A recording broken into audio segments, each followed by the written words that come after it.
Hello friends, welcome back again in e notes. तो part 3 हम पढ़ेंगे डायनेमिक ऑफ मशीन का, जो कि यूनिट 3 का पार्ट 3 है हमारा। ठीक है। सो पार्ट 3 में हम पढ़ेंगे balancing of a single rotating mass by two masses rotating in different plane. ठीक है। मतलब क्या हुआ कि आपका एक सिंगल मास m है, ये आपका मेन मास है। इसको बैलेंस करने के लिए इससे पहले हमने क्या देखा था, इस मास को बैलेंस करने के लिए उसी प्लेन में हमने दूसरा मास लगाया तो हमारा बैलेंस हो गया।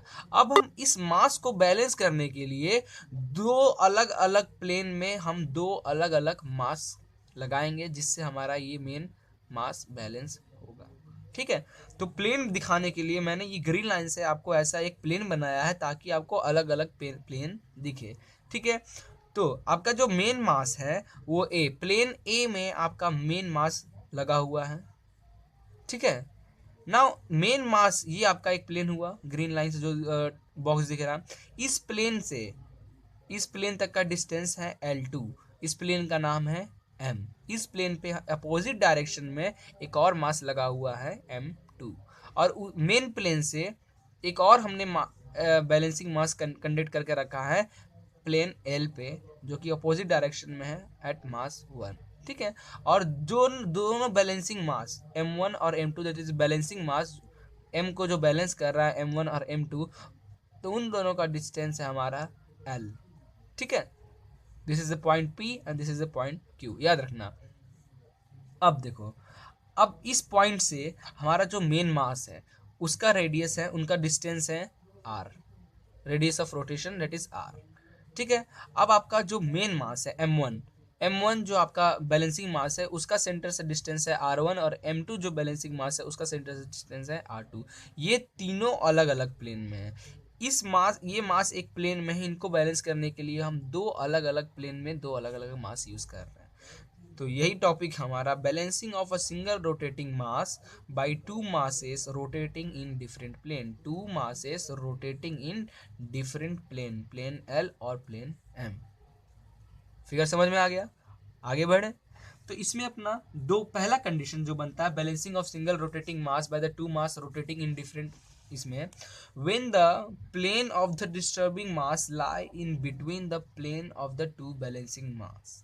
ठीक है। जो आपका डिस्टर्बिंग मास है वो दो बैलेंसिंग मास के बीच में होगा, तब क्या हमारा बैलेंस, कैसे हम बैलेंस करेंगे और बैलेंसिंग फार्मूला हमारा क्या आएगा उस कंडीशन में। ठीक है।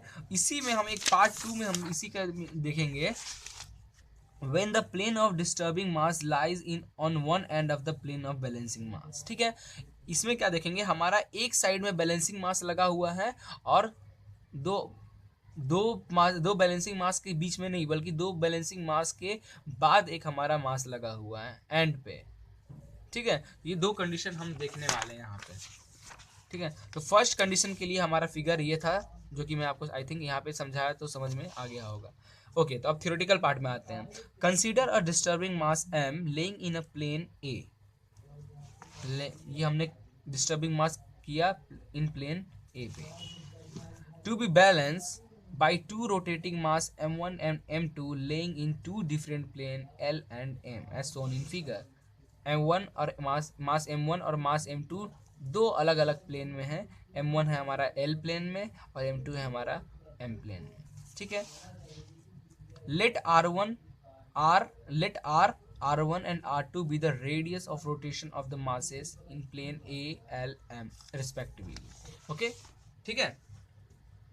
नाउ लेट L1 क्या है आपका, distance between the plane A and L। L2 distance between the plane A and M। L is the distance between the plane L और M।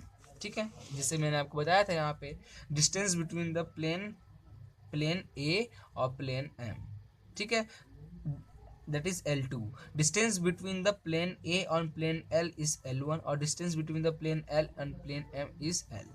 जो मैंने आपको ये ब्रैकेट में बनाया वो आपका प्लेन है। ठीक है। नाउ अब वन बाय वन हम सेंट्रीफ्यूगल फोर्स तीनों के लिए देखेंगे। Centrifugal force exerted by the mass M in the plane A is FC is equal to M omega square R। ये हमारा मेन मास था, उसका सेंट्रीफ्यूगल फोर्स क्या होगा, this. Similarly sorry, centrifugal force exerted by the mass m1 in plane L, that is FC1 हम दिखा रहे हैं यहाँ m1 ओमेगा स्क्वायर r1, ठीक है, and also centrifugal force exerted by the mass m2 in the plane m, that is FC2 is equal to m2 omega 2 r2.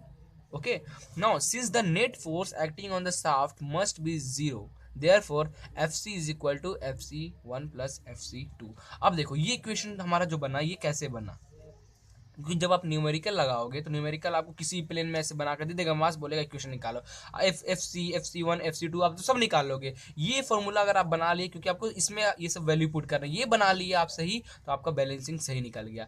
ये यहाँ कैसे बना, ध्यान से देखना, पहले इसे देख लो, FC is equal to FC1 plus FC2 है, हमने इसलिए लिखा क्योंकि ये FC एक साइड में है और ये दोनों दूसरे साइड में, तो हम लिख सकते हैं कि हमारा ये मास इज इक्वल टू ये दोनों का सम, FC1 और FC2 का सम FC लिख सकते हैं, तो हमने इसलिए लिखा, ठीक है। अब MC क्या है हमारा, m omega square r, FC1 क्या है m1 omega square r1 plus FC2 क्या है m2 ओमेगा स्क्वायर r2, तब जिससे ओमेगा ओमेगा कैंसिल करो तो mr is equal to m1 r1 plus m2 r2, तो ये आपका बैलेंस हो गया। Now in order to find the magnitude of the balancing force in the plane L और dynamic force at the bearing Q of a shaft, take movement about P, ठीक है। अब तो आपने बैलेंसिंग तो निकाल, अब आपको मैग्नीट्यूड निकालना हो उसका, तो कैसे निकालोगे बैलेंसिंग मास का मैग्नीट्यूड, तो उसके लिए आप मूवमेंट कंसीडर करो। नाउ फर्स्ट कंडीशन में take movement at point P, at point P से हम मूवमेंट निकालते हैं, सब तीनों, ये तीनों मास, दोनों मास के लिए हम पॉइंट P लिए हैं, तो मूवमेंट क्या होता है, मास इनटू परपेंडिकुलर डिस्टेंस। अब इस पे आपका लग रहा है FC, ठीक है, इस पे लग रहा है आपका FC2, इस पे लग रहा है आपका FC1, तो पॉइंट P से हम मूवमेंट निकालेंगे, तो ये FC ये फोर्स लग रहा है, ये force into this perpendicular distance, तो FC इंटू L2 प्लस आपका this FC1 into L, this force into perpendicular distance, ठीक है। Therefore at point 1 FC1 into L is equal to FC into L2, because अगर दोनों को आप एक तरफ रखोगे तो हमारा ऐसे लिखते हैं ना हम लोग, मूवमेंट इज इक्वल टू 0, तो हमारा दिस माइनस दिस, क्योंकि दोनों अलग अलग डायरेक्शन में, ये ऊपर जाए ये नीचे, तो this minus this is equal at point P पे आपका मूवमेंट निकल जाएगा, तो आप ऐसे चेंज करोगे इक्वल टू के, तो नॉर्मल ऐसे हो जाएगा।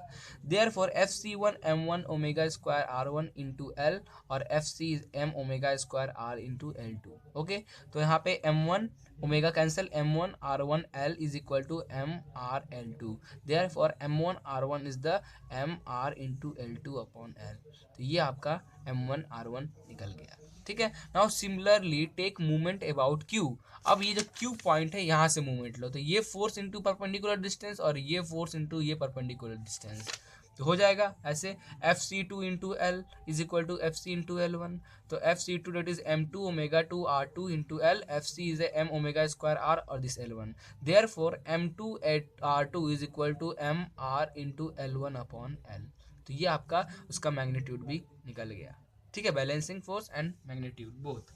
नाउ अब सेकेंड कंडीशन था हमारा इसी में, क्या था, when the plane of the disturbing mass, this disturbing mass lies on one end of the plane of the balancing masses, ठीक है। तो ये देखो, ये एक प्लेन हुआ, एक प्लेन ये हुआ और एक प्लेन ये हुआ, plane A, plane L, plane M, तो प्लेन A पे आपका मास डिस्टर्बिंग मास लगा हुआ है, इनको बैलेंस करने के लिए प्लेन L और प्लेन M पे हमारे दो अलग अलग मास लगे हुए हैं, ठीक है।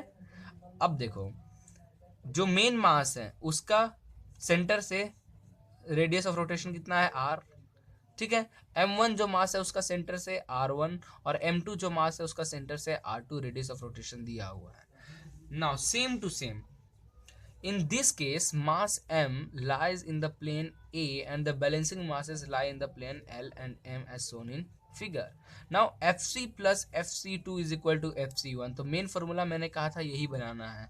ऐसा क्यों बना, ये देखो, ये FC और ये दोनों साथ में है, तो this plus this is equal to this लिख सकते हैं, तो FC plus FC2 is equal to FC1, तो हमने यहाँ पे वही लिखा, ठीक है। देयरफॉर एफ सी क्या हो जाएगा आपका M omega square R, F C two M two omega square R two, F C one omega one R one omega two. Therefore M R plus M two R is equal to M two R two is equal to M one R one. Okay, this is my equation number 1। Now for magnitudes के लिए take moment about P. अब P के about आप movement लोगे तो ये देखो, P के अबाउट आप मूवमेंट लोगे तो ये F C into L two, ये टोटल डिस्टेंस एल टू है ना, तो यहाँ से लोगे तो दिस ये फोर्स, ये force that is F C force, और एक आपका ये force that is F C one. तो ये force into this perpendicular distance P तक का, तो F C into L two is equal to लिख सकते हो F C into L, that is F C one into L. तो हमने यहाँ पे मूवमेंट के लिए यही किया, ठीक है। Therefore F C one into L is equal to F C into L two लिख सकते हैं। तो F C one is M one omega square R one into L L F C M omega square R into L two. Okay, therefore omega omega cancel, तो हमारा आया M one R one is equal to M into R into L two upon L. This is my equation number 2। Similarly take movement about Q. अब Q के about movement लोगे, ये P है, ये Q के अबाउट मूवमेंट लेना है। ये बैलेंसिंग मास जहाँ जहाँ हमने लगाया उसी पॉइंट का हमें मूवमेंट निकालना है, मेन मास का नहीं निकालना है, ठीक है। इससे पहले हमने इसके लिए भी निकाला था, इसके लिए भी हमारा बैलेंसिंग एक ये है एक ये है, तो P और Q पे हमने मूवमेंट निकाला था, ठीक है। यहाँ हमारा जो बैलेंसिंग हमारा एक M2 M1 है, तो इस 2 पॉइंट पे तो यहाँ पे निकालेंगे तो F C two into L is equal to F C into L one. Therefore M two R two is equal to M into R into L one upon L two हो जाएगा। This is my equation number 3। तो ऐसे हम ये solve करते हैं, balancing के ऐसे करते हैं, ठीक है। तो आई थिंक आपको ये दोनों कंडीशन समझ में आया होगा, balancing of a single rotating mass by two masses rotating in different plane topic का, ठीक है। तो अगर आपको ये वीडियोस पसंद आए, अगर कोई डाउट हुआ तो डिस्क्रिप्शन में मेरी मेल ID दी हुई है, आप मुझे कॉन्टैक्ट कर सकते हो। तो thank you for watching this video, please like and share it.